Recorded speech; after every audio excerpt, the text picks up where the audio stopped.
நீங்க 2011 2021 வரைக்கும் 10 வருஷம் சேர்ந்த எடப்பாடி அவர்கள் தமிழ்நாட்டை எந்த அளவுக்கு கீழே தள்ளிருக்காருன்னா, எடப்பாடி ஆட்சி காலம் முடிஞ்சதுக்கு அப்புறம் அவர் ரேங்க் போட்டாங்க 2027 இந்தியா டுடே ஒரு பத்திரிகையில. உள்கட்டமைப்புல தமிழ்நாடு 20 இடம் கீழே போயிடுச்சு. 5 ஆண்டுகள் செயல்பாட்டுல 19 இடம் எடப்பாடி ஆட்சியில. விவசாயில 19வது இடம் விவசாயத்துல. சுற்றுலாத்துறையில 18வது இடம். தொழில் முனைவர் முன்னேற்றத்தில் 14வது இடம். ஆட்சி நிர்வாகத்தில் 12வது இடம். சுகாதாரத்துறையில 11வது இடம். கல்வியில 8வது இடம். இதுதான் எடப்பாடி ஆட்சி. நான் கொடுக்கல, இந்தியா டுடே கொடுத்த ரேங்க். இங்க நான் சொல்றேனே, நானும் மருத்துவர் தான், லட்சுமணன் மருத்துவர் தான், அணுகக்கூடிய ஒரு சட்டமன்ற உறுப்பினர். பேசும்போது நிதானம் உள்ள சட்டமன்ற உறுப்பினர் வச்சிருந்தீங்களா கேட்கலாம். ஒரு சட்டமன்ற உறுப்பினர் இருக்காருல, இருந்தாருல, இங்க நிதானமா பேசுவாரா? இந்த நேரத்தில் நிதானமா பேசுவாரா? ஓ, எந்த நேரமும் நிதானமா பேச மாட்டார். எப்படி பாஸ் ஓட்டு போட்டிருக்கீங்க?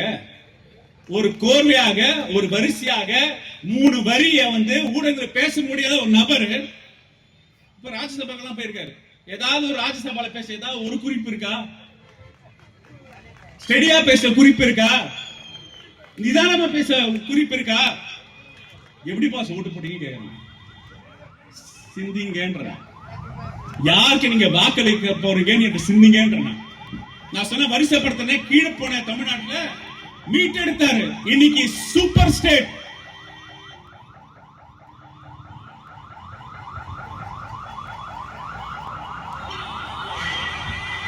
இன்னைக்கு சூப்பர் ஸ்டேட் தமிழ்நாடு.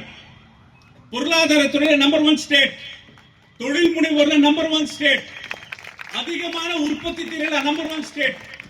இனி நான் சொல்ல, இந்திய நாட்டோட 1.5 அரசோட ஆய்வறிக்கை சொல்லுது. ரவி படிக்கணும். 1.5 அரசோட ஆய்வறிக்கையில சொல்லுது, இன்னைக்கு மேனுபேக்சரிங் செக்டர்ல உற்பத்தியிலும் சரி, பெண் கல்வியிலும் சரி, பெண்ணோட வேலை வாய்ப்பிலும் சரி, அதிகமான நம்பர் 1 ஸ்டேட் சூப்பர் ஸ்டேட் தமிழ்நாடுன்னு சொல்றேன். இது நான் 2001 இருந்து 2026 5 வருஷம் கழிச்சு நான் சொல்ற ரேங்கிங் இல்ல, நம்பர் 1 ரேங்கிங். ஆனா நீங்க என்ன பண்றீங்க? ஓட்டு போட போகும்போது யோசிக்காம, பெற்ற பயன்கள் பத்தி யோசிக்காம, எவ்வளவு ஒருத்தன் பொய்யான தவறான பிரச்சாரத்தை நம்பி பிளாஸ்ட் சொல்லி மாத்திரி. இங்க பிளாஸ்ட் எல்லாம் வேலைக்கு ஆகாது. அதான் சொல்றேன், உங்ககிட்ட கேட்கிறேன் நான். இவ்வளவு பயன்கள் பெற்ற தமிழ்நாட்டு மக்களே, நீங்க இது உங்களுக்கான தேர்தல், உங்கள் தன்மானத்துக்கான தேர்தல், உங்கள் சுயமரியாதை பாதுகாக்கிற தேர்தல். ஏன்னா ஸ்கெட்ச் போடுறான். என்ன ஸ்கெட்ச் போடுறான்னா, பாஜக ஸ்கெட்ச் போடுறான். இந்த படத்துல, தமிழ் படத்துல வில்லன் மாதிரி இருக்கானுங்க. டெல்லியில இருந்து பேர் அது அண்ணா திமுக. அறிஞர் அண்ணா யாருப்பா? தமிழ்நாட்டோட தன்மானத்தை, இருமொழி கொள்கையை கொடுத்து தமிழோட சுயமரியாதை நிலைநிறுத்தி ராஜ்யசபால போய் பேசி, நான் ஒரு திராவிட இனம், எனக்கு ஒரு தனித்தன்மை இருக்குன்னு சொல்லி தமிழரோட மானத்தை காப்பாற்றிய தலைவர் பேரை வச்சுக்கிட்டு நீங்க பாஜக என்ற ஒரு கட்சிக்கு போய் அடிமையாக்கி அடகு வச்சு, அது அடகு திமுக அதிமுக, அதிமுக அடகு அதிமுக மாத்தி, அமித்ஷா அதிமுக மாத்தி இன்னைக்கு அவங்க கிட்ட தேர்தல் வாக்கு கேட்க போறாங்க. யாராவது தமிழ்நாட்டில் மதத்தை வச்சு அரசியல் பண்ண முடியுமா? சொல்றேன். இவன் ஒரு மதம், அவனை பிடிக்காது, அவன் அடி உத. இன்னைக்கு நாடு முழுக்க மதத்தின் பெயரால் வெறுப்புணர்ச்சி உண்டாக்கி அறுவடை பண்ணி மக்களை கடவுள் நம்பிக்கையை மூட நம்பிக்கையா மாத்தி, கடவுள் நம்பிக்கை மதவெறியா மாத்தி அரசியல் பண்ற கும்பல் தமிழ்நாட்டை பாக்குது. யாரா இவங்க?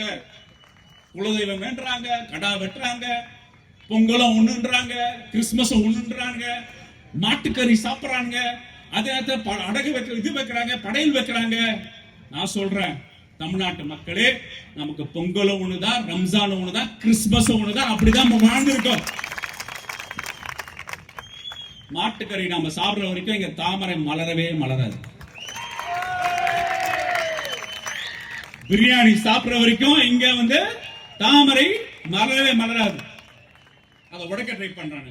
பல வேது சதி பண்றாங்க. ஒண்ணு எடப்பாடிய வந்து அதிமுக ஒழிச்சு கட்டி அடிமை ஆட்சியா உருவாக்கி இங்க வந்து நம்ம வந்து நிக்கிறாங்க. நிதி ஆதாரம் கொடுக்கறது இல்ல. முதல்வர் கிட்ட சொல்றாங்க, நீங்க மும்மொழி கொள்கையை ஏத்துக்குங்க, இந்திய ஏத்துக்குங்க, நாங்க வந்து 3000 கோடி ரூபாய் உங்க பள்ளிக்கு கொடுக்கறோம் சொல்றாரு. தமிழ்நாட்டு முதல்வர் திரும்பி கேட்கிறாரு, இது உயிர்ரா, மொழி எங்க உயிர்ரா, தமிழ்நாடு மொழியை பாதுகாக்கிறது வேலை, மொழி போர் பண்ண இயக்குனாரு. நீ 10,000 ரூபாய் கோடி கொடுத்தா கூட நாங்க ஏத்துக்க மாட்டோம் சொல்றாரு. எடப்பாடி என்ன சொல்றாரு?